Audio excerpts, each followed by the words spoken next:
Bendito el Señor Jesús.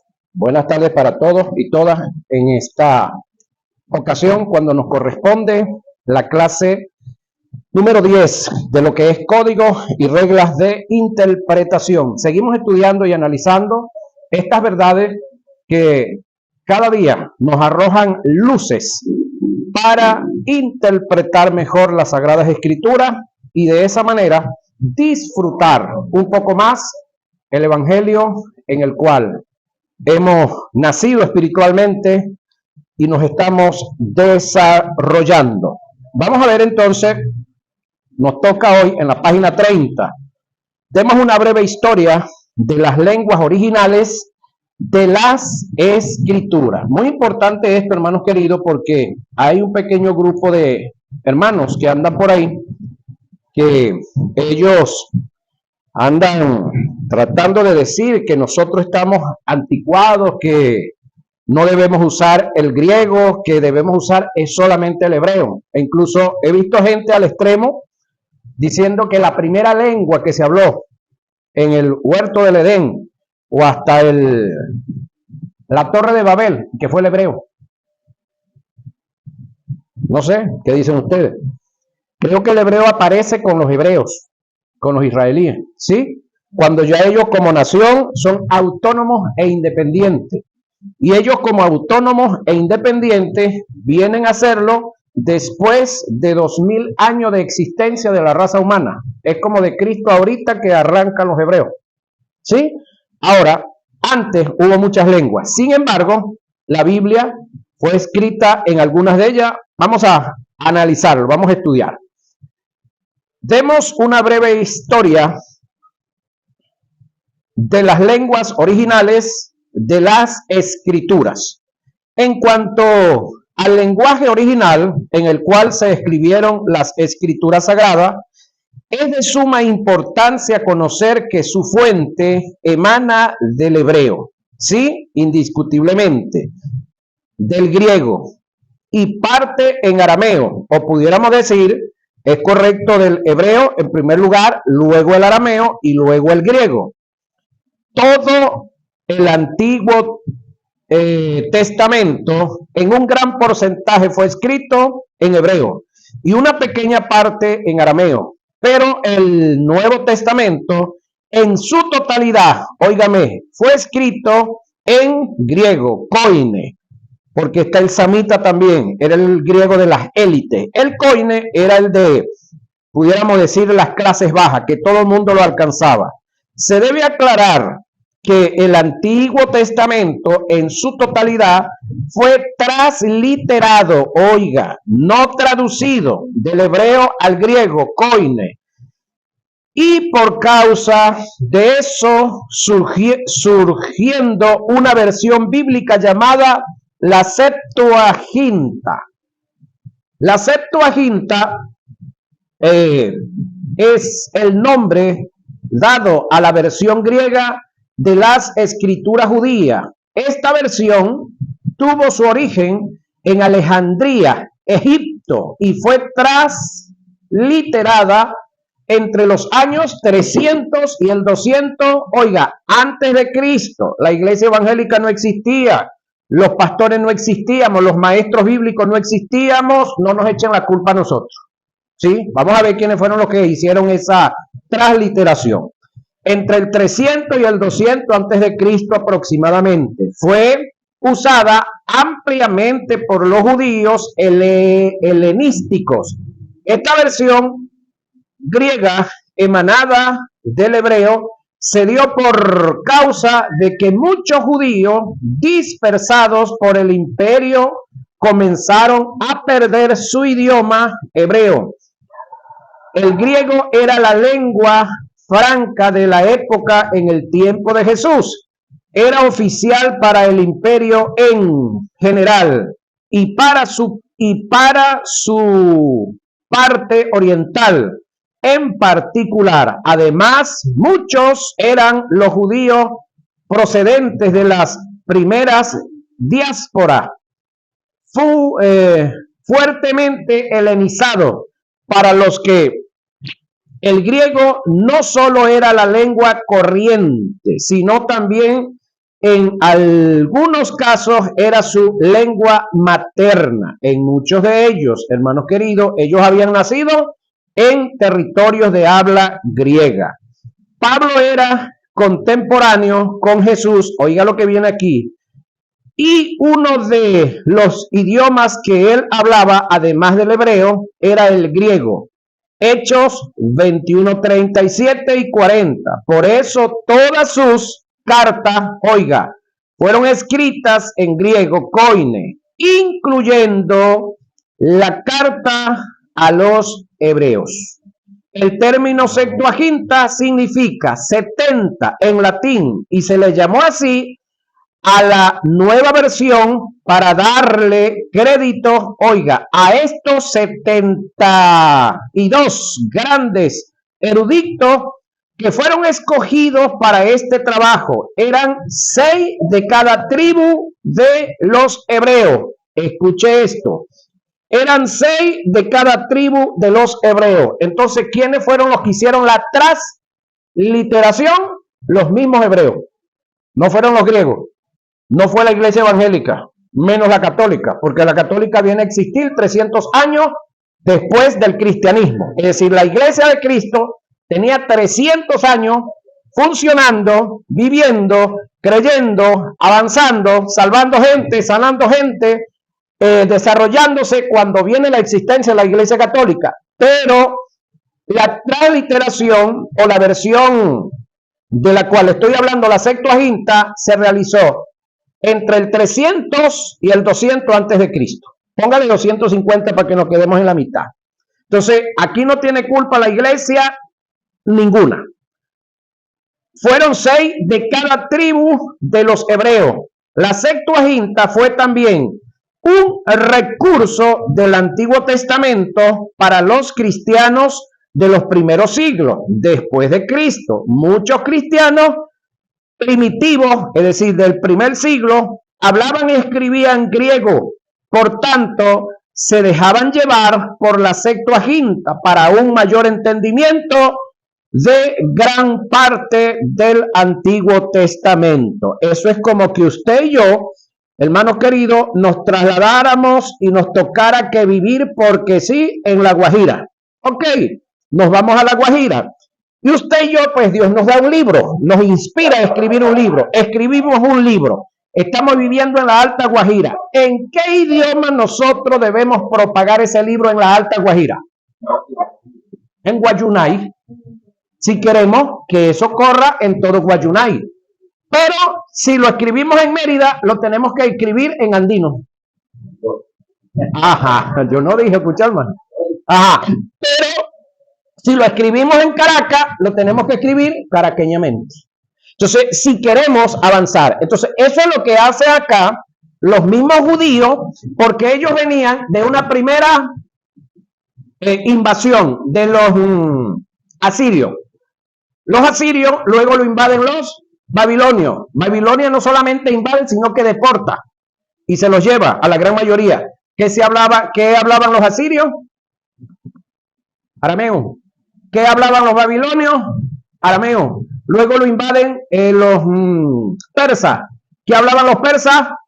Arameo. Luego entonces es que invaden los griegos. ¿Qué hablaban los griegos? Griegos. Pero ya ellos venían trabajados y su idioma venía muy desplazado por los que hablaban el arameo, estos 3 imperios que le dije, y de paso tuvieron 70 años deportados el liderato principal. Y no solamente se regresó parte del liderato y parte de los deportados. Muchos se quedaron allá haciendo sus negocios, viviendo su vida. Entonces, hay varios libros que se escriben en arameo porque el pueblo estaba disperso, estaba fuera. Ok, después que regresan acá, hacen la misma transliteración y los pasan al hebreo, sí. Pero luego entonces todo lo que tienen de hebreo y todo lo que tienen de arameo lo transliteran al griego koine, porque era el idioma común que estaba al alcance de todo el mundo. Entonces lo hicieron 6 hebreos de cada tribu, que por lógica son 72. 72 también es el Sanedrín. ¿Sabía usted eso? El Sanedrín está compuesto por 70 sacerdotes, más uno vitalicio y un gran sumo sacerdote. Por lógica son 72 también. El Sanedrín de Israel. Ok, en cuanto al Nuevo Testamento, fue escrito en griego koine, conllevado por la Septuaginta, hasta el punto que la mayor parte de las citas del Antiguo Testamento en el Nuevo Testamento presentadas por los apóstoles son citas directas de la Septuaginta, señores y señores, aunque también hay citas de los textos hebreos, si las hay. Ahora, el idioma común que se hablaba ampliamente para el tiempo de Jesús era el griego, pero también se hablaba mucho el arameo. Recuérdense que Israel venía de haber sido invadida por 1, 2, 3 imperios, los cuales hablaban meramente arameo. Según los traductores de la Biblia Peshitta, que son mucho más que todos nosotros juntos y tienen muchos años leyendo y estudiando, ellos afirman que el lenguaje que hablaba Jesús era arameo. Pero también estaba obligado a hablar el griego porque los escritos que habían, que abundaban, era griego, koine, era el fácil de llegar.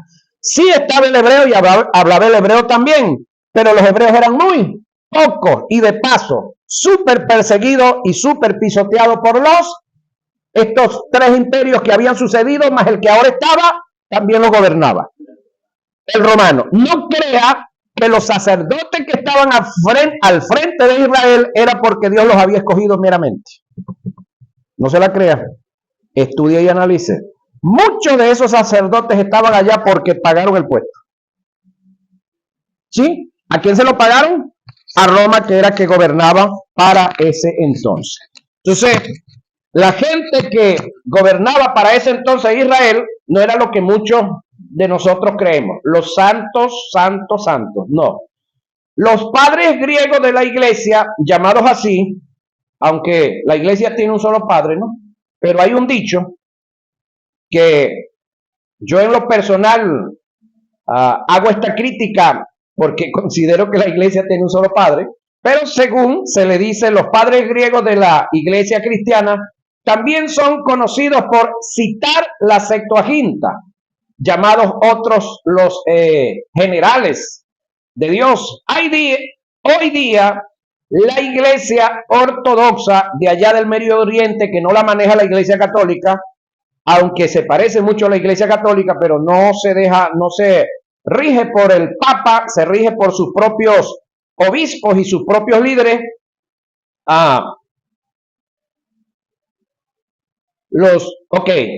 Oriental también basa sus enseñanzas del Antiguo Testamento en la Septuaginta. Algunas traducciones modernas de la Biblia también usan la Septuaginta junto a textos hebreos como su recurso.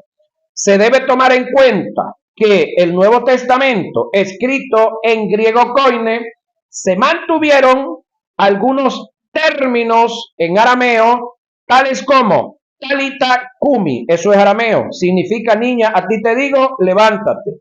Maranata significa el Señor viene, también es arameo. Eli, Eli, lama sabachthani, significa Dios mío, para este propósito fui elegido.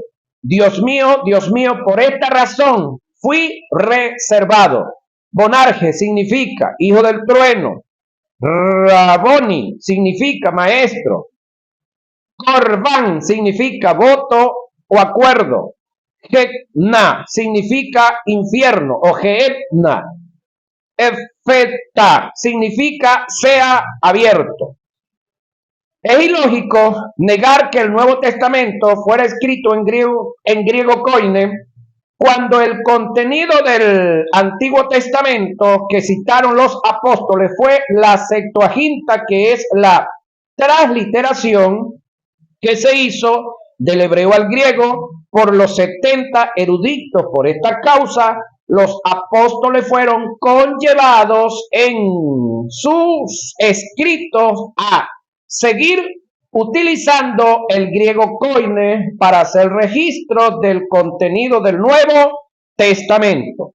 los que se quiere resaltar en el caso es que se debe tomar en cuenta el idioma o lenguaje originales en el cual se escribieron las escrituras usando la herramienta adecuada para tal fin que te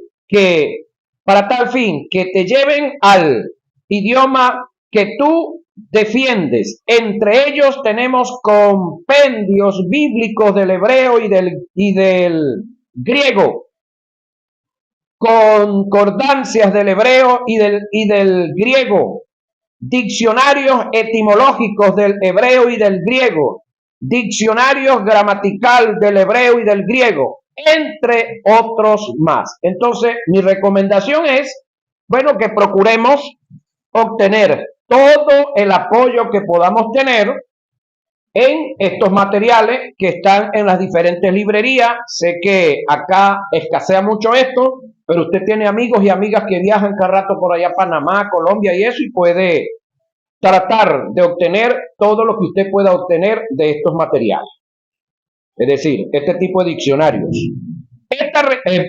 Vamos entonces a la regla de interpretación cultural. Sin embargo, quiero comentarles algo. Los amigos que andan por ahí, que ellos se denominan nexaritas o judíos mesiánicos, aquí hay algunos. Yo hice con ellos 12 módulos. Me sentaba un sábado al mes a las 8 de la mañana hasta las 5 de la tarde y nos comíamos toda la guía, toda por completo. Y para el próximo estábamos socializando esa guía y estudiando la otra. Lo hice durante 12 módulos, quise estudiar un poco más con ellos, pero hubo unos cambios que según ellos yo tenía que hacer teshivá. ¿Qué es eso? ¿Con qué se come eso? Ok, teshivá era que ya yo no podía hacer mis servicios. Si quería seguir estudiando, no podía hacer mis servicios los domingos, tenía que hacerlo los sábados. Yo tenía que volverme a bautizar y varias cositas más. Al principio no nos lo dijeron, supuestamente fueron cambios que se dieron, pues si es así, mis respetos. Si era para tratar de manipularme, pues no lo lograron, si era esa, no. En cuanto a lo histórico, muy buen material. Pero en cuanto a lo espiritual, señoras y señores, muy mal material. En cuanto a Cristo, es criatura, no es Dios para ellos. Y varias cositas más. Entonces, varias cosas que ellos practican no están en ninguna parte de la ley, los salmos y los profetas, y en ninguna escritura. Son cosas que meten los rabinos como en el tiempo de Jesús, aquellas escrituras que no estaban en ningún lado, sino en los escritos de los ancianos, ¿sí? Que muchos de esos escritos iban en contra del texto sagrado. Entonces, que con eso fue que Jesús tuvo ciertos detalles. Ahora, ellos se aferran a lo siguiente y le dicen, hermano, pero ya va. Los apóstoles eran ¿de qué nación? De Israel. Sí, bueno, ¿y cuál era el idioma de Israel? El oficial de ellos, bueno, el hebreo. Pero algunos parece que no se acuerdan que Israel estaba con la bota del imperio por varios años. Tenía la del romano, pero había tenido antes la del griego, antes había tenido la del los persas, ante Babilonia y ante los asirios, por culpa de sus pecados, no porque esos países son malos. Y antes de eso, los de Egipto. Nacieron allá. Sí. Entonces, los 6 imperios que han gobernado el mundo los han sometido. Y el 7º que viene los va a someter también. El 7º que viene. Gracias a Dios, por Cristo Jesús, nosotros no hay imperio que valga, que nos pueda tocar. Gracias a Dios a Cristo. Pero ellos quieren seguir aferrados. Ese grupo de chicos quiere seguir aferrado y quieren vivir lo que originalmente los israelíes no han vivido. No se han propuesto vivir.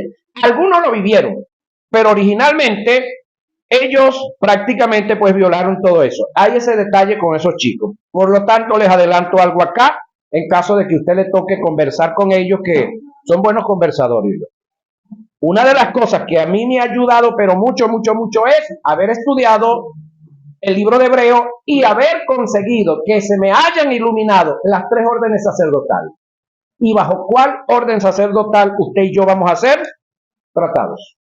Ahora, ¿Qué orden sacerdotal va a tratar al mundo y a la nación de Israel durante el milenio? El de Aarón, hasta cierto punto el de Cristo. Pero cuando Cristo venga y se entrone, juzgue a Israel y juzgue a las naciones y arranque el milenio, ¿bajo qué sacerdocio se va a regir el mundo? Jesús. No es el de Aarón. Entonces, a mí me hicieron una pregunta que me echó una estremecida. ¿La Nueva Jerusalén tiene cuántas puertas? Los 12 nombres de los... Ajá. ¿Quién va a regir la vida espiritualmente hablando? Cristo, no Israel. El detalle es que los que andan con el nexarismo le dan mucha posición a Israel, no a Cristo. Porque Cristo para ellos es una criatura, para muchos de ellos. No creen en el término iglesia, tienen sus razones. Ellos hablan de pueblo, ¿ok? Tienen sus razones. No creen en arrebatamiento. Ellos aspiran a pasar por la gran tribulación. Dijeron un viejo por allá de Maracay, si eso es lo que ellos aman, que Dios los bendiga y que lo disfruten. Pero yo no voy a estar allá, ni aspiro. Ahora, vamos a la regla de interpretación cultural. Página 31. Esta regla nos enseña que la palabra de Dios se escribió entre unas culturas, el cual dejó reseñada un texto histórico, por lo tanto se debe estudiar a la luz de la historia, tomando en cuenta sus culturas. El tratar de darle una interpretación a las escrituras, oiga, adaptándolas a nuestra cultura, es transculturizar el pensamiento bíblico. La Biblia fue escrita bajo unas culturas orientales, por allá, no occidentales, y de esa forma las debemos estudiar. Oiga, de esa forma las debemos estudiar, pero no transculturizarnos, porque nosotros no somos orientales, nosotros somos occidentales. Y la cultura, creo que ya le dije, pero se lo voy a repetir, todas son buenas. Ninguna es más que ninguna otra. Ninguna es más que otra. Y nadie se va a salvar o a perder por cultura, porque las culturas son cosas naturales. ¿Qué es una cultura? Respuesta, es un sistema o conjunto de ideas y de valores en el ambiente creado por hombres y que es enseñado y transmitido de generación en generación. Ella es parte de su patrimonio. Las culturas están ligadas y tienen que ver con las vestiduras, las comidas, las creencias, las modas, los rituales, las fiestas, las costumbres, el arte, la música, los símbolos, entre otras cosas más. Cuando se estudian las escrituras, hay que tomar en cuenta las culturas del emisor, la del receptor, la del recopilador o cronista, y aún la cultura de quien hace la investigación. No es igual el sentido que Pablo tuvo y le dio a los escritos que le redactó a la iglesia, a los corintios, a la carta que le escribió a los hebreos. En el caso que fuera Pablo el que escribió a los hebreos, una fue escrita a una iglesia de gentiles convertidos al evangelio, y la otra fue escrita a una iglesia de hebreos convertidos al evangelio. ¿Sí? Reitero, como estudiante de las escrituras debo tomar en cuenta con mucha seriedad las culturas en las cuales se escribió el texto sagrado, tales como las costumbres, las vestiduras, las comidas, las creencias, las modas, los rituales, las fiestas, el arte, la música, los símbolos, entre otros. Las escrituras sagradas se escribieron bajo unas culturas netamente orientales. El leer los pasajes bíblicos con una mente occidental es el más grave error que se puede cometer, ya que nos llevan a transculturizar el contenido de las escrituras, tomando un pasaje para dar ejemplo de lo antes. Tomemos un pasaje para dar ejemplo de lo antes dicho y captar la importancia del tomar en cuenta estas reglas. Entonces vinieron a Jericó, y al salir de Jericó, él y sus discípulos y una gran multitud,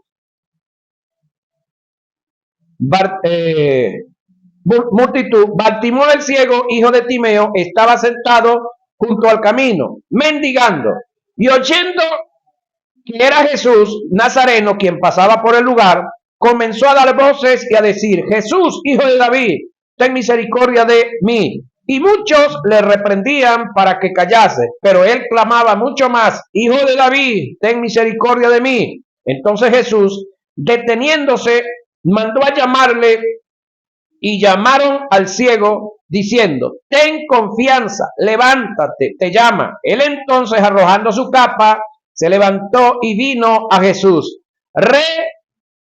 Respondiendo Jesús le dijo: ¿qué quieres que te haga? Y el ciego le dijo: Maestro, que recobre la vista. Y Jesús le dijo: vete, tu fe te ha salvado. Y enseguida recobró la vista y seguía a Jesús en el camino. Eso está en Marcos 10, 46 al 50. Si analizamos, detenidamente el pasaje desde el punto de vista histórico y cultural, nos daremos cuenta que la capa, ¿qué le dijeron a usted que era la capa? Cuando yo, nuevo creyente, me dijeron que era el pecado. No sé si eso se lo dijeron a usted, igual que yo, y como yo era buen estudiante y amaba a Dios y amaba a mis maestros, a mis pastores, pues yo lo acepté y lo prediqué muchas veces también. Ahora la pregunta es, Jeremías 2:22 dice que aunque nos lavemos con lejía y amontonemos jabón sobre la mancha de nuestro pecado, no puede ser quitado. A este sí se la pudo botar, ¿verdad? El Bartimeo sí pudo botar el pecado y yo no. Bartimeo es más chévere que todos nosotros. Aquí hay un detalle, Si Jeremías o el Espíritu de Dios por la boca de Jeremías dice que aunque nos lavemos con lejía y amontonemos jabón, el pecado no puede ser quitado, entonces no me está hablando de algo natural. Me está hablando de algo espiritual. Entonces, ¿qué sería lo que abandonó este hombre aquí? Vamos a estudiar un poquitico. Ok, la capa encierra un significado muy importante que le da mayor luz y sustancia al pasaje en tiempo de Jesús. No todo el mundo podía mendigar en los tiempos de Jesús. Era necesario tener una permisología o patente de comercio, es decir, una autorización por parte del gobierno. Esta patente o permisología era identificada con una capa, ¿sí? Ok, era identificada con una capa que era propiedad, del gobierno y que a su vez le ayudaba a protegerse del sol fuerte de día y del frío de la noche. El simple hecho de que Bartimeo haya arrojado la capa era un acto de fe impresionante en la que este hombre se estaba moviendo. Él estaba seguro de que no iba a necesitar más de esa patente o permisología para mendigar, porque el maestro lo iba a sanar. Aquí podemos aprender una gran verdad, que al leer este pasaje, sin tomar en cuenta las reglas de interpretación histórica y cultural, nunca se puede extraer la verdadera sustancia del pasaje y por ende nunca podemos tener una iluminación de ella. Es decir, la capa para Bartimeo en ese entonces era como la licencia para ustedes que manejan. Si usted no tiene la licencia, usted puede ser dueño de la moto, puede ser dueño del carro, pero cuando lo detengan, le van a pedir la autorización que el gobierno le ha dado para usted circular con esa unidad. Entonces, ¿qué usted va a presentar? El carnet de circulación, pero también tiene que presentar la licencia. ¿Sí? Si usted no carga el carnet de circulación, va a tener problemas. Esa moto, ese carro no puede circular sin él. Pero usted no puede circular como chofer de esa unidad si usted no tiene licencia. Algo así parecido era la capa para el amigo que estaba ciego. Entonces, cuando él la arroja, está diciendo, no voy a necesitarme más esto, porque al recibir la vista, ¿de qué le servía la capa? De nada, porque ahora iba a trabajar. ¿Sí? Ahora, reglas de interpretación de la ley de la doble referencia. Esta regla de interpretación nos enseña que hubo circunstancias y acontecimientos los cuales tuvieron sus cumplimientos en el aspecto literal, otras fueron escritas desde un punto de vista escatológico, pero tuvieron su cumplimiento en un momento determinado bajo unas circunstancias. Ejemplo, en Joel 2:28 y 29, después de esto derramaré mi espíritu sobre todo ser humano, oiga, y profetizarán vuestros hijos y vuestras hijas, y vuestros ancianos tendrán sueños, y vuestros jóvenes tendrán visiones. También sobre los siervos y las siervas derramaré mi espíritu en aquellos días, y daré prodigio en el cielo y en la tierra, sangre y fuego y columnas de humo. El sol se convertirá en tinieblas y la luna en sangre, antes que venga, oiga, el día grande y espantoso de Jehová. Lo que está escrito en este pasaje fue expresado desde el punto de vista escatológico.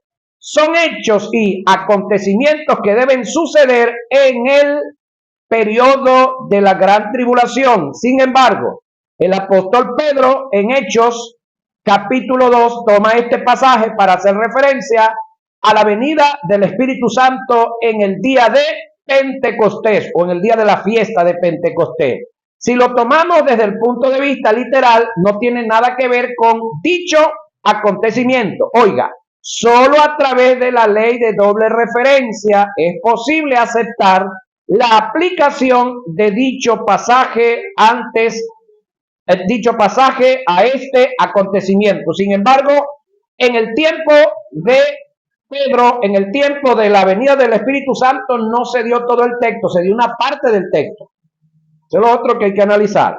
También se puede entender como ley de doble referencia aquel acontecimiento que está siendo narrado y puede ser atribuido a dos personajes en diferentes circunstancias. Otro ejemplo, Isaías 6:8. Después oí la voz del Señor que decía, oiga, ¿a quién enviaré y quién irá por nosotros?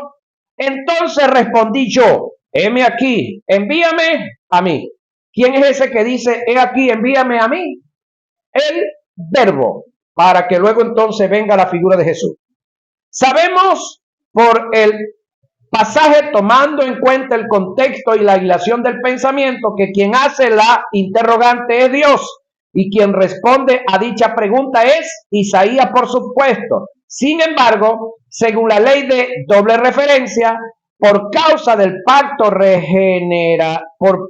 por el pacto de regeneración, se puede aceptar que quien hizo la pregunta es Jehová, por supuesto, y quien contesta es el Verbo. Es decir, aparte de que Isaías dijo, heme aquí, envíame a mí, eso también tiene que ver con la interpretación del caso del Verbo. Por eso tiene doble referencia, que es el caso que acabamos de ver en Joel, que se dio una parte del acontecimiento de lo que dice el texto, pero hay otras que faltan todavía para acontecer. También se puede entender como ley de doble referencia Perdón, ya pasé por aquí. Sabemos por el pasaje y tomando en cuenta el contexto y la hilación del pensamiento, que el que hace la interrogante es Dios y quien responde la dicha pregunta, en este caso es Isaías. Sin embargo, la ley de doble referencia, por causa del pacto de regeneración, se puede aceptar que se hizo la pregunta, o quien hizo la pregunta es Jehová y quien contesta es el verbo. Vamos a la regla de interpretación de las verdades circunstanciales y trascendentales. Hay una gran diferencia, oiga, entre una verdad trascendental y una verdad circunstancial. Vamos a definir la circunstancial para diferenciar la una de la otra. Oiga, la verdad circunstancial es aquella que se dio bajo una circunstancia en un caso específico en un área determinada para cumplir un propósito. Dicha verdad está adherida y adjudicada a los designios de Dios y a su voluntad determinante para ese momento o tiempo específico. Muchos personajes del Antiguo Testamento se movieron, oiga, en fe en estas verdades, pero dichas verdades no le sirven al creyente ahora para moverse en fe en estos tiempos, a menos que Dios en su designio haga de estas verdades circunstanciales una trascendencia y pasen a ser circunstancial para el creyente al cual Dios se las adjudicó y las pueda tomar en fe. Voy a dar ejemplos bíblicos, pero ese creyente que Dios se las dio y que la tomó en fe, para él es una circunstancia, no trascienden a más nadie. Esto tiene que ver que hay tratos que Dios tiene en lo personal con usted y entonces usted, como es tan bueno, le quiere repartir ese trato al resto de los demás también. No, hay cosas que Dios se las va a decir a usted, para usted y más nadie. ¿Sabía eso? ¿Sabe que Dios trabaja con individuos, no con masas? Que en algunos casos le va a decir que transfiera eso a otro, y eso es otro detalle, pero usted no se pase de bueno, que el único bueno es Dios.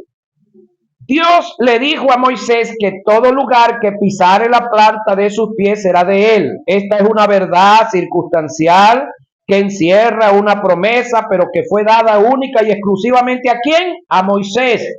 Esto a más nadie le sirve, a menos que Dios en su designio y en su voluntad decida hacer de esa verdad circunstancial una trascendencia y no sea útil para tomar en fe. Esto fue el caso de Josué.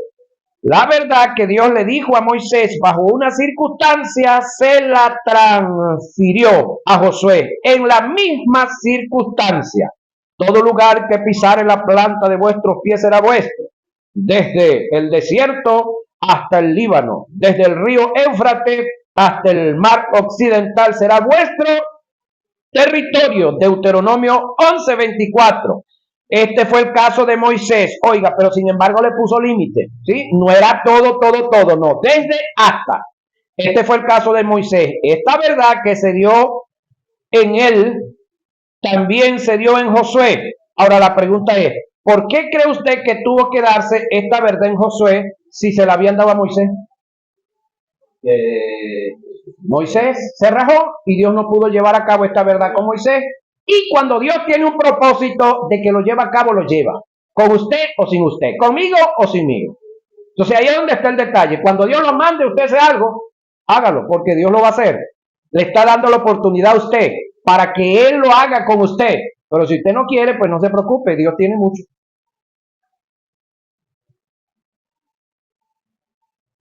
Amén o ayayay, cualquiera de las dos es buena. Ok. Este fue el caso de Moisés. Esta verdad que se dio en él también se dio en Josué. Lo circunstancial, oiga, pasó a ser trascendental para Josué, pero siguió siendo circunstancial, es decir, para más nadie le sirve. Circunstancial en Josué. Aconteció después de la muerte de Moisés, nótese, siervo de Jehová, que Jehová habló a Josué, hijo de Nun, servidor de Moisés, diciendo: mi siervo Moisés ha muerto. Ahora pues levántate y pasa este Jordán, tú y todo este pueblo, a la tierra que yo les doy a los hijos de Israel. Yo os he entregado, así habla Dios en fe, como lo había dicho a Moisés, todo lugar que pisare la planta de vuestros pies, pero igualito, desde hasta, no es todo. Entonces no es el caso que usted vaya a arrancar ahorita y se vaya para la alcaldía y comience a caminarla de arriba abajo porque usted para el próximo año tiene que ser el alcalde de ahí. No, eso tiene sus mecanismos, yo. Tampoco es que usted vaya a agarrar a uno de los galpones de ahí del Mercabar y usted lo vaya a caminar de punta a punta porque Dios se lo va a entregar. Meramente así porque se lo va a entregar. No, eso tiene un porqué. Porque qué chévere, yo salgo de aquí, me monto en el carro verde que tengo al frente y digo que eso va a ser mío, pues. Eso será bueno, ¿no? Bueno. Eso sí nos gusta, ¿verdad? Ok. No, que eso no es así, no es que nos guste. Otro de estos ejemplos está registrado en el libro de los Hechos. Se trata del caso, oiga, del carcelero de Filipo, el cual el apóstol Pablo le dio una promesa que se cumplió ese mismo día. Pasemos a describir el pasaje. Él entonces pidió luz, se precipitó adentro y temblando se postró a los pies de Pablo. Oiga el caso, hermano. A los pies de Pablo y de Silas. Analicemos un poquitico esto como que estuviéramos en Venezuela. ¿Sí? Plan, el cárcel, plan, ok, terremoto, se abren todas las puertas y el carcelero saca la pistola y se la pone en la cabeza para darse un tiro porque cuando ve todas las puertas abiertas, aquí se fue todo el mundo. Y grita desde adentro uno y le dice, no te hagas daño, aquí estamos todos. Piense como venezolano, wow, este es el que comanda todo, este es el plan. ¿Con quién tengo que negociar? Con él, con más nadie. Porque si todas las puertas están abiertas y esta gente no se ha ido y este me dice que no me haga daño, ok, el caso es que si ellos se hubiesen ido, a ese hombre lo agarran a él, a su esposa y a sus hijos y a toditos los fusilan. Ahí no se queda nadie. Entonces, cuando le dicen, cuando él oye la voz de adentro, acuérdense que él está afuera y los demás están en la parte oscura, entonces, wow, él se sorprende. Y bueno, ¿qué hace el hombre? Se postró a los pies de Pablo y de Silas. Y sacándolo les dijo, oiga, señores, ¿qué debo hacer para ser salvo? Aquí, ¿de qué salvación está hablando? ¿Usted cree que aquí está hablando de la salvación del espíritu, del alma? No, no. ¿Cómo hacemos para saberlo? Porque es que después es que lo evangelizan. Y una persona, le podemos hablar de la salvación y después de evangelizarlo, no antes. Y una persona va a procurar la salvación de su espíritu es después que sepa que es salvación. Aquí este hombre está hablando qué debe hacer él para ser salvo de la muerte que le viene a él y a toda su familia. Ellos le dijeron, cree en el Señor Jesucristo y serás salvo tú y tu casa que está en peligro, compañero. Ahora, y le hablaron la palabra del Señor. Aquí entonces lo están evangelizando a él y a todos los que estaban en su casa. Y él tomándolos en aquella misma hora de la noche, les lavó las heridas. Y enseguida se bautizó con todo lo suyo. Pero ya va. ¿Usted cree que esto es así, de así para así? Escúcheme, tenemos una cárcel, por decir algo, hay 100 detenidos. Todos están ahí. Entonces ahora viene el conteo de toda esa gente. Vamos a ver la lista de ayer. ¿Cuántos habían ayer? 100. ¿Cuántos tienen que haber ahorita? 100 también. Entonces, para que pudiesen atender a Pablo, el otro grupo de los que estaban de guardia tuvieron que salir, levantarse. Una vez que esté entrega la guardia, es que entonces puede atenderlo, puede ir a su casa, puede evangelizarlo, y luego que se entregaron es que son bautizados. Pero es que aquí no está hablando en la primera parte no está hablando de salvación espiritual, está hablando de la salvación de lo que le sobrevenía a él, de la parte física, pero la promesa es, cree en el Señor Jesucristo y serás salvo tú, oiga, tú, no trasciende a más nadie, y toda tu casa. Y de paso eso se cumplió esa misma noche. Ahora, ¿por qué estamos diciendo esto? Bueno, porque a veces uno se consigue el Isidro Canelón por allá, y uno le dice, Isidro, ¿y el resto de tus hermanos? Ya ellos están en Cristo. Isidro me dice, no, ellos están en la promesa. ¿Cuál promesa? Hechos 16:31. No, eso no es promesa para tu familia, Isidro. Esa promesa fue para el carcelero de Filipo y su familia y se cumplió esa misma noche. Es decir, no debemos de estar usando esto para orar por nuestra familia. Tampoco estoy diciendo que no oremos por nuestra familia, pero es que esta es una verdad circunstancial que no trasciende. Ahora, si Dios le dice a Juan, así como pasó con el carcelero de Filipo, espera qué va a pasar con el resto de tu familia. Sigue sirviéndome, Juan. Algo circunstancial, Dios lo hizo trascendental a Juan, pero Juan no se lo puede ahora predicar al resto del mundo porque sigue siendo en él circunstancial. Que Dios lo quiere hacer trascendencia para otro, y eso es otra cosa. Entonces ahí es donde quiero que estemos ubicados en lo que es verdades circunstanciales y verdades trascendentales. Entonces le lavaron las heridas, se bautizó él con todo lo suyo y llevándolo a su casa les puso la mesa y se regocijó con todo su casa de haber creído a Dios. Hechos 16, 29 al 34, hermanos queridos. Entonces, esas son verdades circunstanciales que no trascienden. Y vamos cerrando acá. Esta promesa que se dio en el carcelero por igual está limitada a una verdad circunstancial que no trasciende a nosotros. Por lo tanto, no debemos apropiarnos de ella en fe, a menos que Dios en sus designios decida transferirnos esa verdad y de esa forma la podamos tomar en fe. Mientras tanto, señoras y señores, solamente es y solamente fue circunstancial para efectos del carcelero de Filipo y en el caso de Moisés y de Josué también. Ahora, eso es en cuanto a verdades circunstanciales, pero brevemente, porque no están aquí, le quiero hablar también sobre verdades posicionales y posesionales. Muy parecida. ¿Qué es una verdad posicional? Es una verdad que en el mundo espiritual ya se dio, trasciende, posicionalmente es una realidad, aunque en usted o en algún otro, no, esa verdad no esté posesional sobre él. Una de ellas, el perdón de nuestros pecados. Recuérdese el día que usted le entregó la vida a Jesús. Desde ese día para acá, usted está disfrutando del perdón del pecado. Desde ese día para acá, usted tiene vida eterna. Desde ese día para acá, usted es nueva criatura. Desde ese día para acá, usted está apto para ser llevado al tercer cielo en el arrebatamiento. Amén. ¿Hace cuánto tiempo pasó eso? 10 años, 20 años, 30 años, 40 años. El que más pueda tener aquí. Yo estoy llegando a los 40, del 86 para acá. Pero escúcheme, esa verdad que yo estoy disfrutando del 18 de agosto del año 86 para acá, esa verdad se hizo verdad el día que Jesucristo resucitó.